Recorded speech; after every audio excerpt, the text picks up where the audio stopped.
Il a passé sa vie à tout enfouir en lui, à tout garder secret en silence. Sa maladie, elle, va finir ce travail à sa place. Michel Fourniret développe la maladie d'Alzheimer à la fin de sa vie. Toute sa vie, Fourniret a été un coffre-fort, fermé, verrouillé, ne livrant ses secrets qu'au compte-gouttes quand ça l'arrangeait. Pendant 16 ans, il a avancé dans l'ombre, sans jamais laisser de traces claires derrière lui. Et à la fin de sa vie, c'est un tout autre brouillard qui l'enveloppe, celui de sa propre tête. La maladie referme la dernière serrure. Sauf que cette fois, même lui n'a plus la combinaison. L'homme qui a toujours su exactement où il cachait ses victimes finit par se perdre lui-même dans ses propres souvenirs. Pour nous et pour la justice, c'est un comble, mais ce n'est certainement pas de la pitié qu'il mérite. Un homme qui a fait de l'oubli son arme la plus efficace finit par en devenir la première victime. Michel Fourniret meurt le 10 mai 2021 à l'hôpital de la Pitié-Salpêtrière. Et avec lui, une partie de la vérité s'éteint pour toujours. Au moment de sa mort, il n'a jamais été jugé pour 3 crimes qu'il n'a jamais eu à assumer devant un tribunal. Estelle Mouzin, 9 ans. Marie-Angèle Domès, 18 ans. Johanna Parish, 20 ans. Estelle disparaît le 9 janvier 2003. Fourniret finit par avouer, en 2020, 17 ans plus tard. On lui demande où se trouve son corps. Il répond qu'il ne sait plus, que c'est dans les oubliettes. Difficile de savoir, à ce stade, si c'est vraiment la maladie qui parle, ou une dernière façon de garder le contrôle jusqu'au bout. Malgré plusieurs campagnes de fouilles, le corps d'Estelle n'est jamais retrouvé. Celui de Marie-Angèle non plus. Monique Olivier racontera avoir vu le corps de la petite fille enveloppé dans un simple rideau de douche en plastique, le genre d'objet qu'on achète dans n'importe quel supermarché, un jeudi après-midi, sans y penser. Le père d'Estelle attaque l'État pour faute lourde, dénonçant des pistes fermées trop vite. Fourniret ne répondra jamais de ces 3 affaires devant un tribunal. Il meurt avant.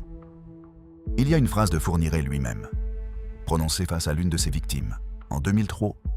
« Je suis pire que Dutroux. Il ne se défend pas, il ne minimise rien. Il se compare directement à l'un des criminels les plus détestés d'Europe. Et il revendique le titre de pire encore. Ce n'est pas un aveu, c'est presque une fierté. Et son obsession n'était même pas un hasard.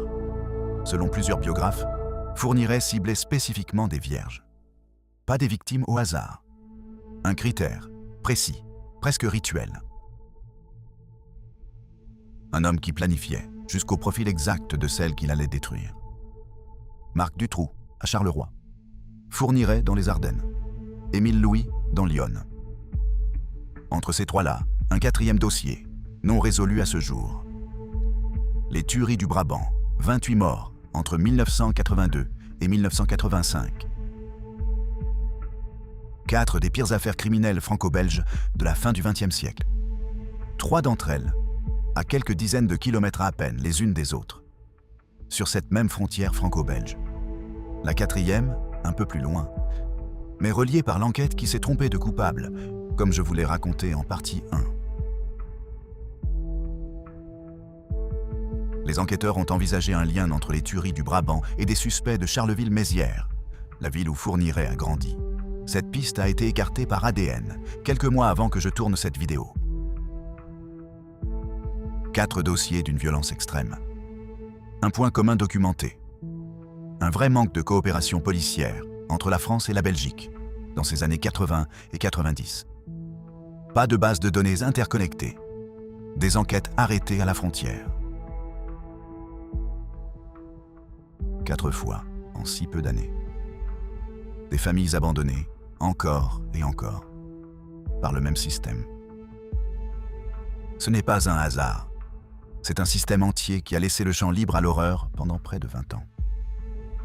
Et si ce manque de coopération n'était pas que de l'incompétence? Un dernier point, sans jamais l'affirmer comme une vérité établie. En 2020, Selim, le fils de Fourniret et Monique Olivier, intervient sur Balance ton poste. Il évoque une possibilité troublante. Que son père n'ait peut-être jamais agi seul. Il mentionne un vénérable maître et laisse entendre un réseau, des protections, des personnes jamais inquiétées. Un journaliste, ayant correspondu avec Fourniret par l'intermédiaire de son fils, évoquera même le nom d'un possible complice, jamais confirmé judiciairement. Cette hypothèse résonne comme un écho qui vient taper contre ma mémoire, un son déjà entendu, quelques minutes plus tôt, dans cette même vidéo. Je ne peux ni valider, ni écarter cette théorie. Aucune enquête officielle ne l'a jamais confirmée. Je vous laisse vous faire votre propre avis. Fourniret est mort seul, sans jamais parler devant un tribunal pour ses 3 dernières affaires. La vérité entière repose désormais sur une seule personne. Monique Olivier, celle qui a menti pendant 16 ans, détient tout ce qui reste à savoir, et elle seule décide de ce qu'elle veut bien en dire. Son procès s'ouvre fin 2023. Perpétuité, une 3e fois. Dites-moi en commentaire ce que vous en pensez. Est-ce que la justice a vraiment eu le dernier mot? Ou dépend-elle encore, aujourd'hui, du bon vouloir d'une femme qui a menti pendant 16 ans? 16 ans de crime. 3 procès pour Monique Olivier. Et encore aujourd'hui, 2 familles sans tombe où se recueillir. Une pensée pour finir, pour Isabelle, Marie-Angèle, Johanna, Estelle et toutes les autres. Si cette trilogie vous a marqué, likez la vidéo et abonnez-vous.